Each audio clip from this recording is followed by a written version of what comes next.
So the goal of learning is to create a classification model or say classifier that we can use for prediction. Like stock markets, we learn a model, classification model, and then we say the stock market will go up or will go down based on the closing price. Similarly, we can predict the direction of oil prices nowadays. Either the prices will go up or will go down by using a number of macroeconomic, microeconomic, and maybe some other variables that are related to the oil prices, like international economics, international politics, blah blah. So that means classification models is a very large, very big area in data mining. Basically, classification techniques came from multivariate analysis in statistics, and that came from mathematical models. So now you can see that it's an applied area from statistics and now used heavily in data science and computer sciences. So one of the algorithm for classification, they are the decision tree and decision tree classifiers. You know what is a tree. So tree is a top to bottom approach where there are no connections between different nodes, between a child node and a parent node. So decision tree models are very famous and they are very easy as comparative to many other models. So they are heavily used in industry for data science and machine learning projects. So examples include um, trends in stock market, financial markets, grouping customer billing records into classes. For example, who is paying the bill on time, who is paying the bill after the time. So that means we can classify customers according to their loyalty. For example, credit card classification. For example, t-shirt size classification model. I think maybe you have seen t-shirt size classification problem by Professor Andrew Ng. And identifying objects in a large image database. For example, tumor classifier, cancer cells classification. For example, nowadays COVID affects, COVID affects the lungs, so it is possible by using image processing to segment the lungs based on which area is more infected and which area is not infected, and the automated algorithm can see if the percentage is like 40% or 60%, what is the probability that the person can survive the COVID pneumonia. Classification of chemical compounds in chemistry. Similarly, classification of plants, classification of animals, classification of human behaviors like Facebook, social media, and other social media, where if you have the access to the data like Facebook API access, then you can perform classification techniques to see how different people exist on the social media and how they behave. It is very important to understand people, because for a marketing research project you have to know what are your audience and you have to classify them, and then you have to do product designing, and then you have to do marketing. So these are very related fields, and the social media is playing a very big role in this type of business process modeling. So basically, in a simple way, classification rule is a rectangle type box in a very simple way. For example, if you see in this diagram, we have two types of data, the dots and the cross, and we are just separating them by straight lines or cubes. So these are data cubes which are separating the data into different chunks, small portions, but in a way that you can say there is a large differentiation between crosses and dots. That means we want to make boxes in a way that the separation between the dots and cross is more and more clear. If I want to make more and more clear, that means I have to search for a function, or function may be a square or rectangle. Rectangle equation is a times b and square equation is a times a. So we have to find those a and b values that give the maximum separation between these two types, cross and dots. But this is easy. You see, it is just only 2-dimension data. But the problem arises when we have more than 2 dimensions. Suppose you have 3 dimensions, then we will define cubes. If we have 4 dimensions, that is called cuboid, and 5 dimensions, 6 dimension. So that means for n dimensions. N dimensions means, for example, you have 5 variables or 7 variables. For example, you have age, salary, and distance from home. Sorry. So if you have something like these, like x1, variable 1, variable 2, variable 3, and you have multiple variables, if these are 3 variables, it is easier to present them as a cube. We can do program for it. But if it is 4 dimension, 5 dimension, 7 dimension, in real life when we work with databases, we have like 20 variables, 20 fields, or 50 fields, or 100 fields. So if you work in when I was so there are different companies. For example, if you go for the credit risk check, then you can have hundreds of variables for a single person. So these are simple way, but in the real life we don't have to only have squares or rectangles or straight lines. We have to have non-linear functions as well. Non-linear means which are not a straight lines. There may be curvatures like quadratic and cubic curves into the model to segment the data into different groups. Just ignore it. In a classification model, the connection between classes and other properties of the samples can be defined by flowchart or as complex. So that means it is possible that you can classify the data according to their classes.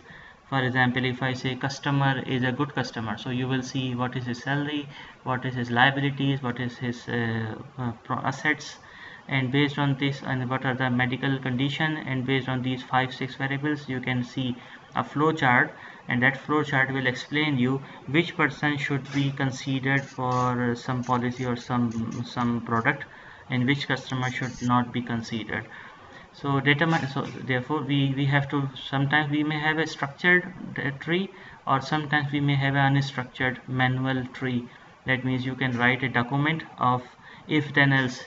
If the person age is less than 40 years and the salary is in 6 figures and the person's health is above average, that means he is eligible for a credit card. Suppose, just an example, no practical, no practical about it in Pakistan. So that means we can have a manual unstructured manual, or a complex flow chart. That is possible. But we only want to do executable model. For example, if I say if the weather is good and the person is healthy and the salary is in 6 figures, then issue a credit card. That means the weather is good is a irrelevant variable, most likely, because in this it depends on the situation, depends on the local conditions. So but we need a sensible models that are useful as well for classifying some data. Sometimes we have to go towards interviewing experts. Sorry. And based on the experts knowledge domain, then we see, yeah, the model is useful, we should proceed with that.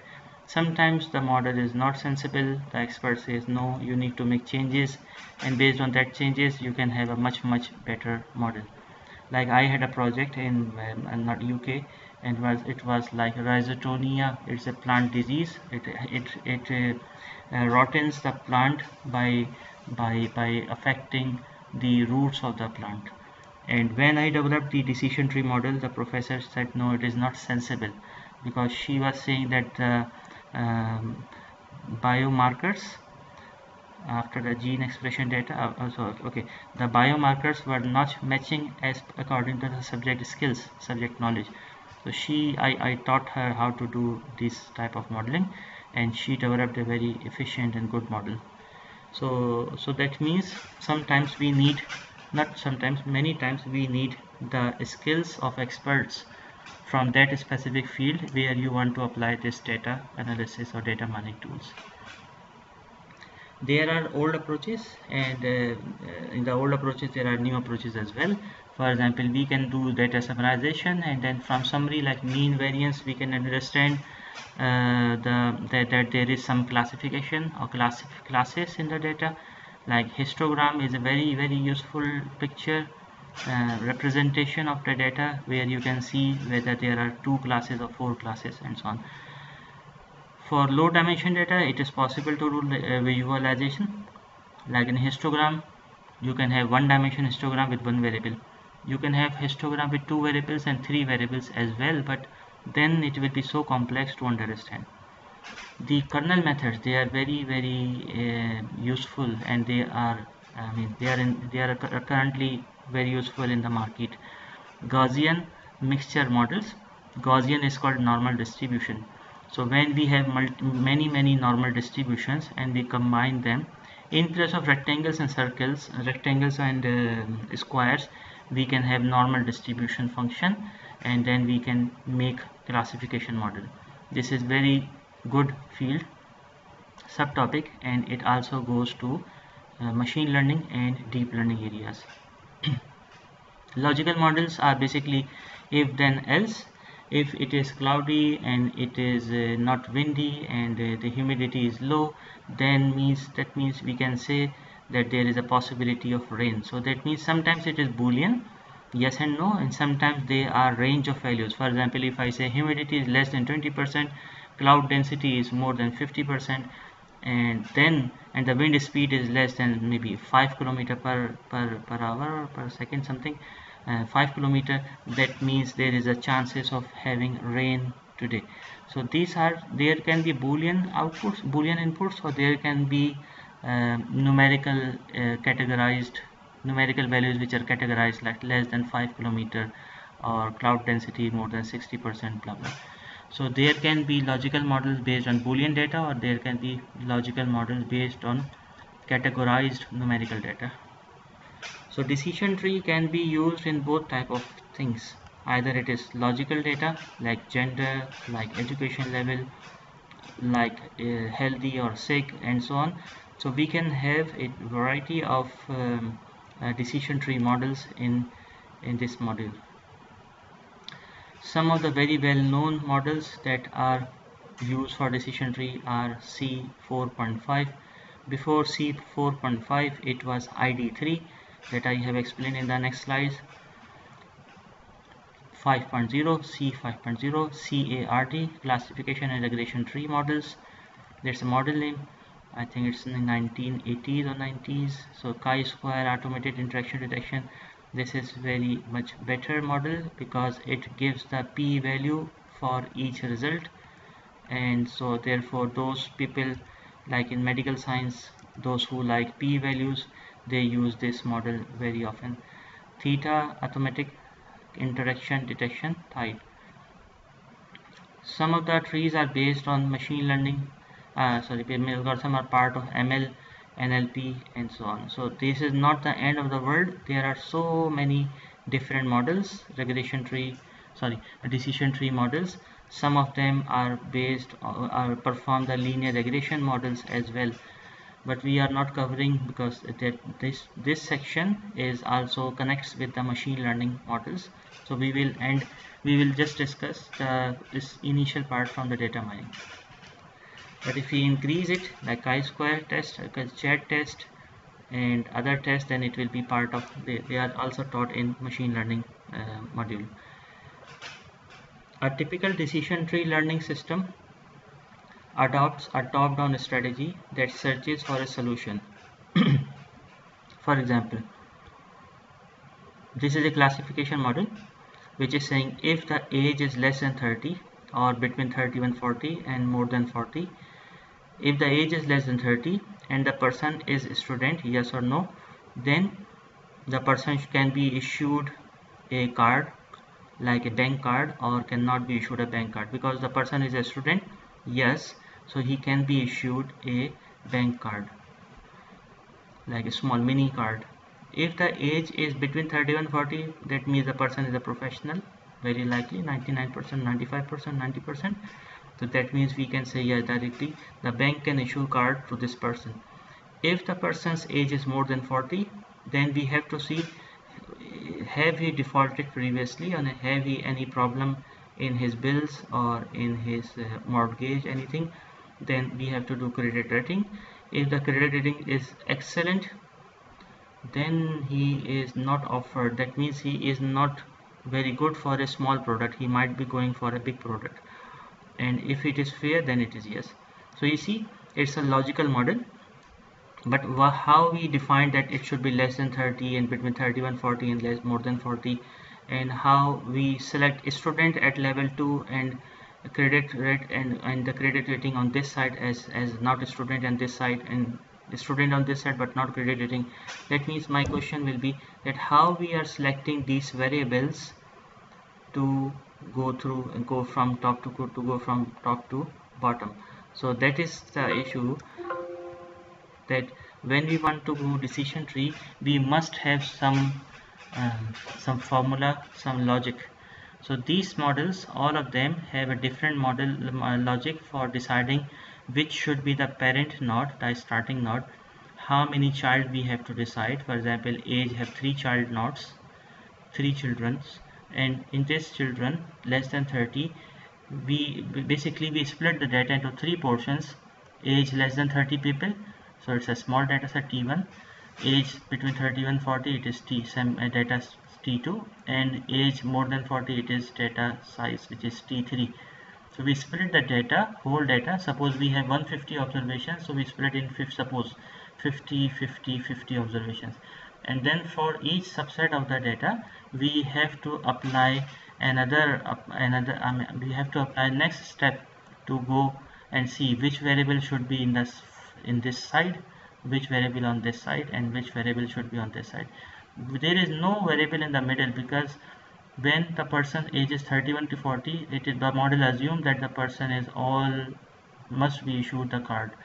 All the people of 31 to 40 years must be issued the card. So that's why there is no further branches. So in a decision tree, we have parent nodes, we have child nodes, and we have end nodes or decision nodes. There is no further branches after no and yes. Decision tree. If the model is easier, then it is easy to understand and make decision. If you have 4 or 5 variables, then it is easy to make decision. But if you have 15 and 20 variables, then it will be difficult for a person to understand and make decisions without using software. So that means decision tree is a suitable model when we have less number of layers, bottom layers. For example, if you have 3 layers, depth is equal to 3, it's fine. For example, depth 0 1, so it is depth equals to 0 plus 1. And when we go to a larger depth, for example this one 1 2, so we have depth equals to 2. So we can have models which have depth 5 or 7 and 10, but more complex models means it will be very difficult to understand and explain them. So that's why we have to decide whether we want complex model or we want an explainable model. So maybe you know the word explainable artificial intelligence, and that's a problem in explainable explainable AI, that how we develop the model which are explainable and useful and accurate as well. This is a very good field nowadays. One of the well-known tree growing algorithm is Quinlan's ID3 1986, which is basically it is dichotomizer. It splits the data into 2 portions. For example, male, female. For example, pass, fail. For example, good credit rating or bad credit rating. So if it is yes and no, then we call it ID3. But in case of C4.5, we can have 3 classes as well. For example, pass, fail, or promoted. And because we are here in Pakistan, we have 2 genders or maximum 3 genders, but in the other countries there are 8 genders, 8 possible genders. So we can say gender 1, gender 2, gender 3, 4, 5, 6, 7, 8. So in C4.5 we can have more than 2 possible outcomes, but in ID3 we only have dichotomizer, only 2 possible outcomes. C 4.5, we assume we have C1, C2, C3 up to CK classes. Let me continue in the next video.